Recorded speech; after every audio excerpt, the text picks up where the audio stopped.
Good morning YouTube. This is a tutorial on how to install Kali Linux onto a USB drive and then use it to live boot from your PC, your laptop or PC onto your PC. Well, the first thing you should do is you get a USB drive ready. The recommended size is at least 8 GB, but then if you are using it for more extensive purposes, like if you need a lot of storage, you should prefer to go for a USB drive that's a bit higher in storage. This is a 64 gig USB drive. So what you do now is let me just get this out of the way. Okay, so you go on to Chrome or any browser of your choice, and then you just search for Kali Linux. So the first option you see is actually Kali Linux penetration testing and ethical hacking Linux distribution. Just go ahead and open that. Now at the top you should see a tab saying downloads. Okay, now if you scroll down you should be able to see Kali Linux 64-bit. My PC is 64-bit and it's running a 64-bit OS, so I should go for Kali 64-bit. However, if you have a 32-bit processor, then you should go for Kali Linux 32-bit. An easy way to check your processor is just go into settings and look at your computer specs. So now you go ahead and download either via the direct download link or by torrent. I have already downloaded, so I won't be doing this again. So once you've downloaded, what you need is an app called Power ISO. So you go ahead and search Power ISO.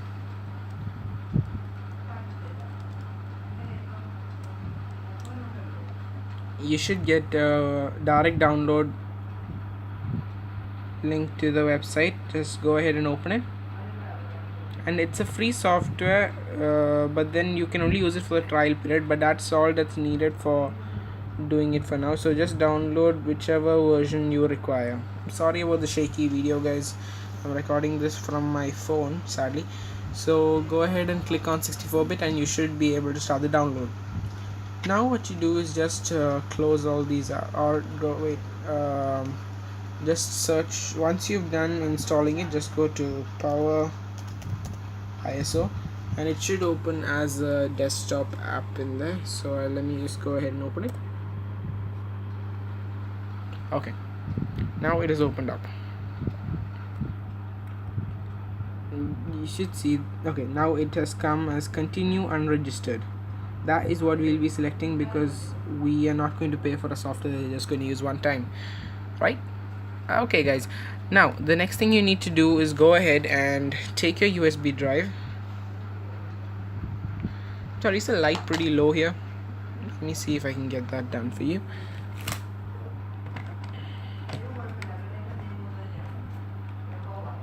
Okay, this USB drive is what we'll be using. It's a 64 GB SanDisk. So let me just go ahead and plug it in.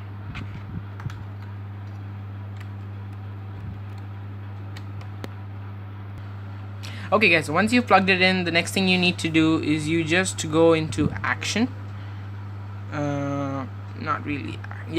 Go into tools, and then you should be able to see the option create bootable USB drive.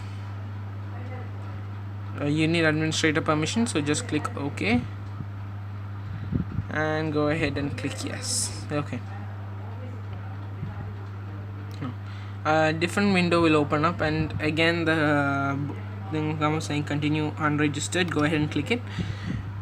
Now you should it should automatically select your USB drive, otherwise you can just refresh and select it from the drop down list that appears. Then go ahead and select your image file. So in this I downloaded the Kali Linux 2017-3 AMD 64 because I have an AMD processor. So go ahead and open it up. Okay, then don't change any of the other settings. You need a raw write. That's exactly what it's already selected, and then you can go ahead and click start. I have already written it into the USB, therefore I will not be clicking start right now. it's preferable to actually go for USB 3.0 port and a USB 3.0 device, because when you're doing that, it just takes about 1 minute to copy it. Otherwise it'll take about 7 minutes to create the bootable USB. So the next step to do is go ahead and unplug your USB. And this is for Lenovo laptops only. The other ones, please look at a tutorial online on how to get it into BIOS setup. Lenovo laptops is actually a bit tougher to get into the BIOS. So what you do is go ahead and turn off your computer, just shut it down completely. So I'll just be clicking this to make it easy, holding it down until it completely shuts down. Okay, my computer is now off. So now what you need to do is actually get a small piece of wire. So I'll just be using this jumper cable, and you should notice a small hole on the side of your laptop, that tiny hole over there. Let me see if I can get my camera to focus. Yeah, that tiny hole. So you just go ahead and get it in there, and there's a button inside, so go ahead and push it in. Now your screen should come on automatically, and these options should show up. Novo button menu saying normal startup, BIOS setup, boot menu, and system recovery. So go ahead and click BIOS setup and click enter, and all this settings should show up. Now what you need to do is go into boot and select your boot mode. Your boot mode would probably be set as UEFI, so go ahead and set it to legacy support. Now boot priority, give it to legacy first, and then enable USB boot. Okay, now security configuration, everything, just go into configuration and enable graphic devices switchable graphics, and USB legacy switch it to enabled. Okay, next thing you need to do is just go to exit and exit saving changes. Yes.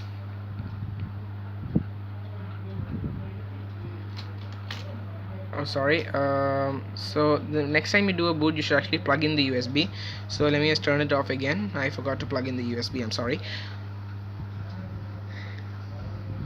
Okay, now the computer is off again. I'm just going to go ahead and plug in the USB. Let me see if I can get a light in here.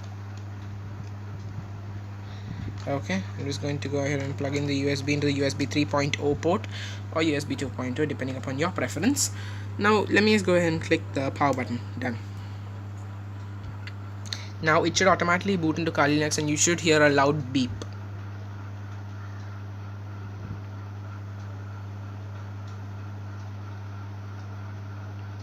Give it a bit more time to boot because we have turned off safe boot.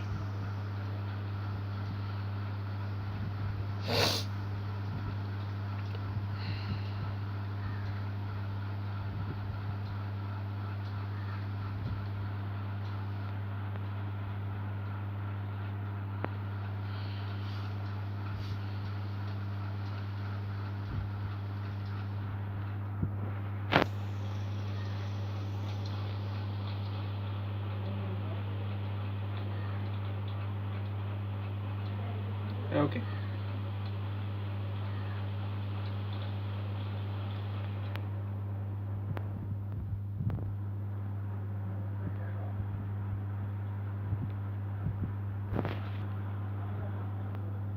Good.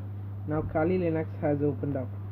So from here you'll get a boot menu for Kali Linux, and you need to go down to USB persistence or USB encrypted persistence. What this means is that whatever things you do in the this OS will be saved directly onto the USB, and that is what we want, unless you want it to boot as though it's a new OS each time. So I'm going to go ahead and select live USB persistence. I have no reason to keep it encrypted. So now it should boot.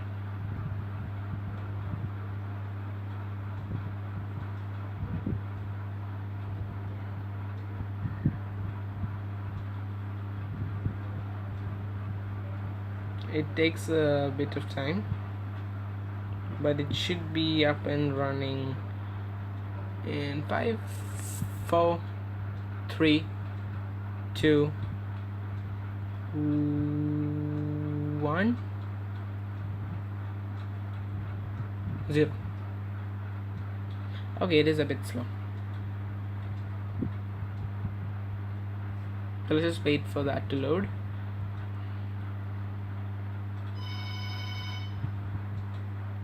Okay, there it is.